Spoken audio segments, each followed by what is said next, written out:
Jean, toi qui es le roi de la brioche, et ça ne se voit pas. N'est-ce pas? Quelle recette nous proposes-tu aujourd'hui? La recette de la pâte à brioche de base.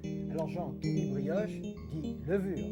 10 grammes de levure du boulanger. On l'émiette comme ça avec les doigts. Et alors là, on y ajoute 20 grammes de lait qui sont à température de la maison. Il faut que la levure soit bien fondue. Par-dessus, on met notre farine de gruau, 250 grammes. Et pourquoi deux gruaux? Ben parce que de gruau, cette farine est une farine qui est riche en gluten.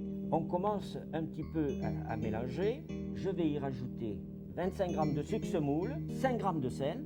Alors, 2 œufs entiers, il faut les battre un petit peu avant. Un tout petit peu. On met un peu d'œuf dedans. La moitié à peu près là. À peu près. Et on mélange un tout petit peu, comme ça. Je rajoute le restant des œufs, des deux premiers œufs. Donc, il ne faut pas mettre les 2 œufs d'un seul coup. Il ne faut pas mettre les 2 œufs d'un seul coup parce qu'on va faire des grumeaux. Il faut une pâte lisse. C'est à partir de ce moment-là que nous allons commencer à travailler l'ensemble. On mélange bien. Alors, oui, Voyez, là, ça commence à être dur. Hein. Tu cherches la difficulté, Jean, parce que tu fais ça à la main, alors que maintenant, on fait ça au batteur. on commence à obtenir. Une boule compacte. Je vais y rajouter un peu les doigts. Il faut bien travailler. Hein. Ah oui, il faut bien travailler. Pour plus de facilité, on peut le faire directement sur la table. C'est y donner du corps et en même temps j'emmagasine de l'air. Alors quand on commence à obtenir une pâte comme ça, progressivement on va rajouter le 3e œuf. Et on le bat comme les 2 autres que nous avons fait précédemment. On le bat comme les 2 autres, on en prend un peu comme ça avec les doigts.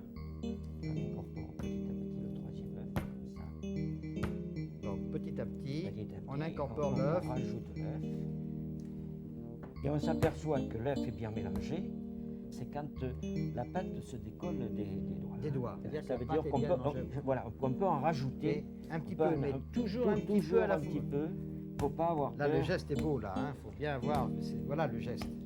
Donc, ce qui est important, il ne faut jamais rajouter de la farine en croyant qu'on va décoller la pâte. Voilà, Alors, une fois qu'elle se décolle bien de la table, on va y incorporer. 150 g de beurre coupé en petits morceaux. Il faut qu'il soit à température ambiante de la Ambiante, maison. Et on fait comme tout à l'heure, on n'en met qu'un tout petit peu à la fois. Comme pour les œufs. Et aussitôt que ce beurre ne donne plus de traces à l'intérieur, on rajoute encore un tout petit peu de beurre, vous voyez, et ça devient une pâte très lisse.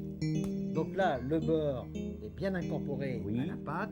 Nous allons la ramasser et la mettre dans un saladier saupoudré de farine. On la couvre. Et là, on va la laisser donc lever. Il faut la laisser pointer lever en termes voilà, professionnels. 1 heure, 1 heure et demie. À température ambiante.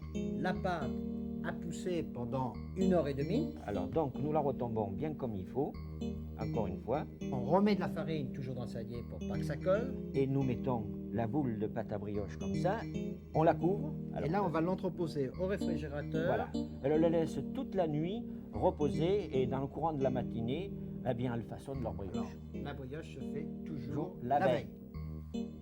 Jean, cette pâte permet de faire une brioche aussi belle que la tienne. Presque.